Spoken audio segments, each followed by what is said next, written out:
ஜெய ஜெய சங்கரா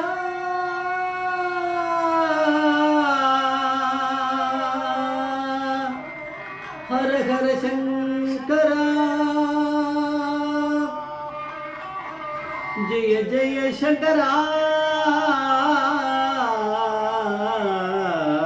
ஹர ஹர சங்கரா ஜெய ஜெய சங்கரா ஹர ஹர சங்கரா जय जय शंकरा हर हर शंकरा जय जय शंकरा हर हर शंकरा जय जय शंकरा गुरुभ्यो नमः नमस्ते सुब्रह्मण्यं कांचीपीठं सुरभिचितं दिव्यगणवैसं कांचीं जगतो नमस्ते पारकर्णचिन्तं ज्ञानदं शान्तिरूपिणं श्री चंद्रशेखर गुरुं प्रणमामदानं கலிக தெய்வம் காஞ்சிமான் இந்த யூடியூப் சேனலில் பிரத்யேகமாக நமது மகாவீர பக்தர்களுக்கு ஏற்பட்டு கொண்டிருக்கும் அனுபவங்களை ஒவ்வொரு நாளும் ஒரு அனுபவத்துக்கு ஒரு தலைப்பு அனுபவத்தோட தலைப்பு இந்த குழந்தைகளை எப்படி வளர்த்து ஆளாக்குகிறது, இந்த குழந்தைகளை எப்படி வளர்த்து ஆளாக்குறது எல்லாத்தையும் நம்ம மகாபெரிவாடிங்கிற பரமேஸ்வரனுடைய பாதத்தில் அவருடைய இதில் விட்டுட்டா அது நடந்துடும்.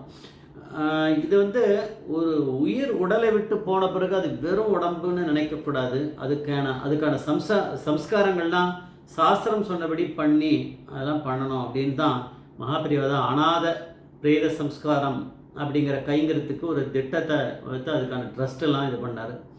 இது கும்பகோணத்தில் மகாபெரிவா இருந்தபோதே ரொம்ப சீக்கிரமாகவே அதை ஏற்படுத்தியாச்சு.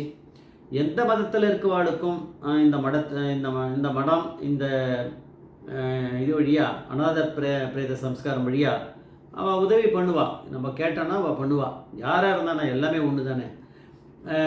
இந்த இது அநாத பிரேத சம்ஸ்காரம்ன்றது ஒரு அஸ்வமேதம் யாகம் பண்ணால் என்ன புண்ணியம் வருமோ அதுக்கு சமம் அப்படின்னு சொல்கிறது. அதனால் அம்பாள் லலிதா சஹஸ்ரநாமத்தில் சொல்கிற அஸ்வமேத யாகம் பண்ணவாளை பார்த்து ரொம்ப சந்தோஷப்படுறாங்க. அப்போது இந்த அநாத பிரேத சம்ஸ்காரம் பண்ணுறவா யார் பண்ணுறாளோ அது மாதிரி கைங்கரியம் பண்ணுறவாளுக்கு பார்த்து கூட மகாபெரிவா லலிதா பரமேஸ்வர் லலிதா சஹஸ்ரநாமத்தில் சொன்னபடி அம்பாள் ஆனந்தப்படுவா அப்படின்னு நம்ம தெரிஞ்சுக்கலாம். இதில் இதுபடி இதில் கைங்கரியம் பண்ணியிருந்தவர் நியூ டெல்லியில் இருந்துட்டு ரிட்டையர் ஆன பிறகும் உத்தியோகத்தில் ரிட்டையர் ஆகி பண்ணியிருந்தவர் பொள்ளாச்சி கணேசன் அப்படிங்கிறவர். அவர் என்ன பண்ணுவார், பிடிஆர்சி திட்டம் அதுபடி என்ன பண்ணுவார், எல்லோரும் அங்கே நார்த் இந்தியாவில் அரிசி இருக்காத கோதுமை இருக்கும், அதனால் அதை இப்படி பண்ணிக்கலாம்னு சொல்லி பெரியவாக்கிட்டையும் மகாபெரிவாக்கிட்ட டிஸ்கஸ் பண்ணி மாற்றிட்டார். அந்த இடத்துக்கு ஏற்ற மாதிரி கோதுமையை ஒரு பிடி எடுத்து சாப்பிட்றது அவள் தர்மம் பண்ணுறதுக்கு முன்னாடி எடுத்து வச்சுக்கணும் தனியாக. மொத்தம் ஒரு மாதமும் கலெக்ட் ஆன கோதுமையை எடுத்துன்னு அதை ஏதாவது ஒரு இடத்துல எங்கே தேவையோ அங்கே கொண்டு போய் கொடுக்கணும் அப்படின்னு சொல்லிட்டு கைங்கரியம்.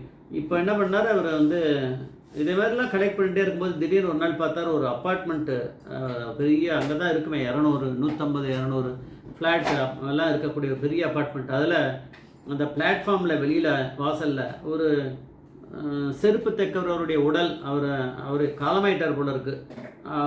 அந்த உடம்பை போட்டுட்டு அவருடைய மனைவி, காலமானவரோட மனைவி, 2 அவரோட குழந்தைகள், ஒரு பெண் ஒரு ஆண், 2 குழந்தைகள், எல்லாருமே உட்காந்துட்டுருக்கா, அழுதுட்டுருக்கான். இந்த கணேசன் என்ன பண்ணார், போயிட்டு அங்கே எல்லாம் கலெக்ட் பண்ணின்னு வந்தார்ல. வந்தவுடனே அவர் பார்த்துட்டு இந்த விஷயம் என்னென்னலாம் கேட்டார். பெரியவா கொடுக்குற தானே இது, அனுகிரகத்தினால தானே வாழ்க்கை. இந்த மாதிரி பேசினோடனே அவர் சொன்னார், அநாத பிரேத சம்ஸ்காரம்னு எங்கள் இதில் இருக்குது, நானே உங்களுக்கு எல்லாத்தையுமே பண்ணி வைக்கிறோன்னு சொல்லிட்டு அது வழியாக பணத்தை கொடுத்து அவளுக்கு அந்த அடக்கம் பண்ண உடலை அதை முடிஞ்சுது. அப்புறம் ராத்திரி யோசிச்சார், அடக்கம் பண்ணிட்டா போதுமா, அப்புறம் நாளையிலேருந்து அவள் சாப்பிட்றதுக்கு என்ன பண்ணுவார், பெரியவா கொடுக்குற புத்தி தானே இதெல்லாம். ஆனாலும் என்ன பண்ணார், அடுத்த நாள்லேருந்து சொன்னார், அவள் கிட்ட போய் அவள் செருப்பத்துக்க ஆரம்பிச்சிட்டா. அந்த யார் காலமானாரோ அவள் பொண்டாட்டி. இவர் சொன்னார், நான் இந்த கோதுமை இதெல்லாம் என்னென்ன இங்கே வாங்குறானோ காய்கறி கொடுக்குறாளோ அதெல்லாம் உனக்கு கொடுத்துட்றேன், அதை வச்சுட்டு நீ குழந்தை வேறு இருக்குது இது பண்ணிக்கோ, அதை சாப்பிட்டுக்கோ, அது பசங்க பெருசாகட்டும். அதை சொன்னாலும் இந்த குழந்தைங்கள்லாம் எப்படி வளர்த்து ஆளாக்குறதுன்னே தெரிலன்னு எழுதியிருக்கா. அவர் சொல்லியிருக்காரு, கொடுக்குறேன், அந்த கோதுமையை எடுத்துக்கோ, எப்படி இருந்தால் என்ன பண்ண, நாங்கள் போய் மடத்தில் இல்லை ஏதாவது ஒரு இடத்துல போய் கொடுக்க போகிறோம், அவ்வளோதான், நீ எடுத்துக்கோ, எப்படி இருந்தால் என்ன, உனக்கு தேவையானதை நான் கொடுக்குறேன் அப்படின்னா. அதை விட என்ன சொன்னார், அந்த அப்பார்ட்மெண்ட்டில் அவருக்கு தெரிஞ்ச அப்பார்ட்மெண்ட்டில் சில பேர் இருப்பாள், அவகிட்ட போய் நீங்கள் வீட்டு வேலை செய்யப்போ அவள் பணம் கொடுப்பா, அந்த பணத்தை வச்சுட்டு இந்த பசங்களுக்கு படிப்புக்கு உபயோகப்படுத்திக்கோ அப்படின்னா. சரிண்ணா இதே மாதிரி ஒரு 12 வருஷம் ஓடி இருக்கு. அந்த பையன் முதல் பையன் வந்து அந்த செருப்பு தைக்கிற அந்த பொம்பளையோட பையனுக்கு வந்து வேலைக்கு போகிற அளவுக்கு வயசு வந்துடுத்து போல இருக்கு. அவன் வேலைக்கு போகிறான். முதல் சம்பளத்தை எடுத்துன்னு வந்து இந்த பொள்ளாச்சி கணேசன் எங்கே இருக்காருன்னு தேடிட்டு அவர்கிட்ட வீட்டுக்கிட்ட வந்து எல்லாருமே அந்த அந்த பெண்மணி இந்த பையன் பொண்ணோட வந்து அவர்கிட்ட கொடுத்து அவருடைய ஆசீர்வாதம் வாங்கிக்கணும்னு கீழ் வந்து அவர் தான் மகாபரிவாளாக நினச்சி நமஸ்காரம் பண்ணி வந்து இந்த பணத்தை நீங்கள் தான் எடுத்துக்கணும், இந்த கைங்கரியத்துக்கு உங்களால் தான் இவ்வளோ பண்ணோம். அப்புறம் இல்லை வேண்டாம், நீங்கள் வந்து அது வந்து பிரிவா மகாபிரிவா அப்படி கொடுத்த உங்களுக்கு அனுகிரகத்தை அதனால தான் நடந்திருக்கு. அந்த பணம் வேணால் நீங்கள் அவன் நல்லா சம்பாதிச்சுட்டு நல்ல கைங்கரியம் அந்த கொஞ்சம் அவனுக்கு நல்ல பிடிப்பு வரும்போது அப்போ நிறைய பண்ணட்டும், இப்போ பரவாயில்ல அப்படின்னு சொன்னாராம். அவளும் சரின்னு ஒத்துண்டு போயிருக்கா. அதனால் அந்த குழந்தைகள் வந்து எப்படி வளர்ந்து ஆளாக்குறது அப்படின்னா மகாபிரிவா அப்படிங்கிற பரமேஸ்வரன் யார் மூலமாவது பண்ணுவார், நேராக பண்ணுவார்னு எப்படி தெரியும். சில சமயம் நேராக வருவார் பண்ணுவார்.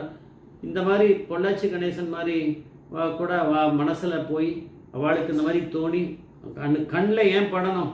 அந்த செருப்பு தக்கர் ஒரு இறந்து போயிட்டார், அழறா வாழலாம், இவர் கண்ணில் படலைன்னா அன்றைக்கி முடிஞ்சிருக்காதே, அவள் தவிச்சிருப்பா, எப்படி உடலை அடக்கம் பண்ணியிருப்பா, எல்லாம் பெரிவா பண்ணுற அனுகிரகம் தான் அப்படின்னு சொல்லிட்டு இந்த இதை வந்து கணேச சர்மா சொல்லியிருக்கார்.